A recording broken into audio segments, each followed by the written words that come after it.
Grabe yung sunod-sunod na ulan nung nakaraan, no? Parang hindi tayo pinagpahinga. Eto nga't napaluto ko ng sinigang na buto-buto ng baboy, kaya isa to sa masarap higupin kapag malamig ang panahon. Yung tipong mapapa-only rice ka, tapos mapapadigay ka sa sarap dahil sa kabusugan. So tara, luto tayo. So meron ako ritong 2 kilo ng pork buto-buto mga manay. Dapat gagawin ko rito is kaldereta. Pero mas naisip ko na lutuin na lang na may sabaw para mas ganahan yung mga bata. Kasi pag mga bata mahilig sa sabaw eh. So gagawin natin yung method na ginagawa ng iba na pinapakuluan yung karne bago muna isang kutsa or lutuin. So naglagay ako ng tubig, asin, pinakuluan ko din. Pagkakulo saka ko ibablanch yung karne. Ganyan. Then, pakukuluan lang natin yan ng isang kulo para lumabas yung impurities or sabi nga yung lansa daw na kailangan itapon natin at hindi gamitin sa pagluluto. So, eto, ngayon ko lang to gagawin mga manay. Bali, tatanggalin ko na yung karne. Then, yung pinaglagaan yan, hindi natin yan gagamitin. Itatapon daw natin yan. So, ngayon ko lang kasi to ginawa. I-try ko lang din kung may pagbabago ba sa lasa. Kasi sabi ng iba, kapag pinakuluan, baka mawala na yung lasa ng karne kasi napunta na dun sa sabaw na tinapon. So, tignan natin. Then, ito palang karne, hugasan lang din natin ng 1 beses para matanggal yung mga dumikit na impurities para talagang mas malinis at itapon yung pinaglagaan. So, eto na, okay na. Dito sa pinagpakuluan, dito na rin tayo magluluto. Naglagay ako ng mantika at isasangkot siya natin yung kamatis. 3 kamatis na hinog na malaki yung gamit ko rito. Then, sibuyas. Hindi ako naglalagay ng bawang mga manay. Sangkutsahin lang natin yan. Ganyan. Yung iba nire-rekta ng pakulo, diba? Pero, ewan ko ako nga, sabi ko sa inyo, nakasanayan ko na. Pero, pwede nyo namang skip yung pagigisa na ginagawa ko. Nasa inyo na yon. Ako kasi, ito yung nakasanayan ko. So, ilalagay na rin natin dito yung karne na nahugasan natin ng 1 beses kanina. Sa pagluluto talaga mga manay ng ulam or kahit ano man yan, may kanya-kanya talaga tayong diskarte at tinatry ko lang din yung suggestion ng iba. Pagkatapos masangkot siya, tinakpan ko lang ng bahagya, then binalikan ko after ng 2 minutes, tapos hahaluin muna natin. So, dito maglalagay na rin tayo maya-maya ng tubig. Kaya minsan kapag may mga nagko-comment na ganito sila magluto, ganyan, nire-respect ko po yun kasi hindi talaga lahat tayo is pare-pareho ng pagluluto. Kaya kailangan magkameron tayo ng respeto sa bawat napapanood natin or mga nagsasuggest kasi malay natin yung pagluluto na yun para sa kanila ay doon sila sanay at mas masarap, di yun na po talaga yung sundan. Ilalagay ko na rin pala dito yung hiniwang gabi kasi ito yung magpapalapot sa sabaw niya. Mamaya dudurugin natin yung napalambot neto. Then, saka natin susundan ng maraming tubig. Maglalagay ako rito ng mga 2 litrong tubig. Ayan, mukhang magpapalit yata ako ng lutuan mamaya kasi mukhang aapaw to. Ngayon, takpan na natin hanggang sa mapalambot natin yung gabi. At dito nga nakita nyo, kumukulo na, napalambot na rin natin yung gabi. At nailipat ko na rin sa malaking lutuan kasi hindi pa tayo nakakapaglagay ng gulay. Mukhang aapaw na doon sa pinaglutuan natin kanina. Bali dito nga dahil malambot na yung gabi, magbabawas ako ng ilang piraso para durugin at siyang magpapalapot doon sa sabaw ng sinigang natin.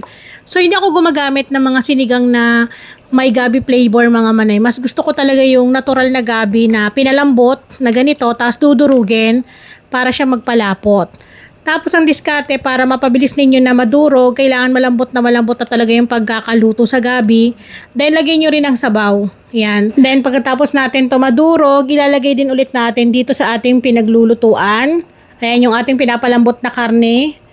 Then mamaya magdadagdag ulit ako rito ng tubig kasi yung mga bata talaga mahilig sa sabaw. Alam naman natin kapag mga bata kalimitan, hindi naman sila kumakain ng karne or mga gulay. So umaasa talaga sila sa sabaw. Gustong-gusto nila yan. Ito yung gagamitin ko, yung sinigang mix na original. Wala siyang flavor, mga manay. Ayan. Yung malaking pack, kasi marami itong ating karne, 2 kilo to. So, yung malaking pack yung gamit ko rito para maraming sabaw yung mailagay natin. Tapos dito, susundan ko rin pala ng pampalasa.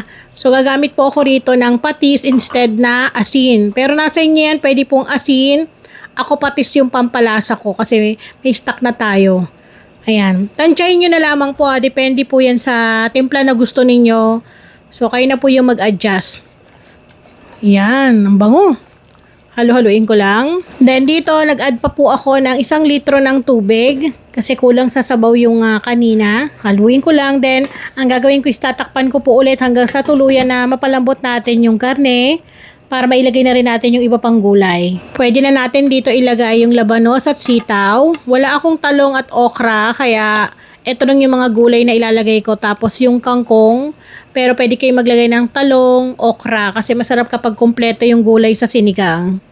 So, lulutuin lang natin to ng ilang minuto kasi hindi naman to kailangan patagalin pa para hindi malabog yung mga gulay na nilagay natin. Ngayon, pwede na rin natin ditong ilagay yung kangkong at kung mapapansin nyo, puro dahon to ng kangkong kasi yung tangkay ay gagamitin ko dun sa isa pang ulam na lulutuin ko. Kaya puro dahon lang to. At isa sa masarap talaga sa sinigang ay maraming dahon ng kangkong. Gustong gusto ko to. At dahil nasa 3 litro ng tubig yung nilagay nating pangsabaw, nag-add pa ako ng asin para mag-balance yung lasa.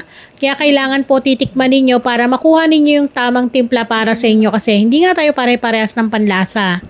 Then, lutuin lang natin to ng ilang minuto kasabay na rin ang paglalagay ng siling berde o panigang para makumpleto. At isang kulo na lang to, pwede na po natin tong ihain kasi malambot na rin yung ating karne, gayon din yung ating gulay. Eto na at luto na po ang ating sinigang na pork buto-buto at pwede nyo na pong ihain sa ating pamilya.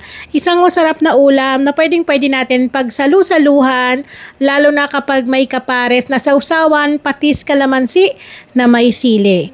Kaya na po, tara kain po tayo at talaga namang nakakagutom pag ganito ang ulam.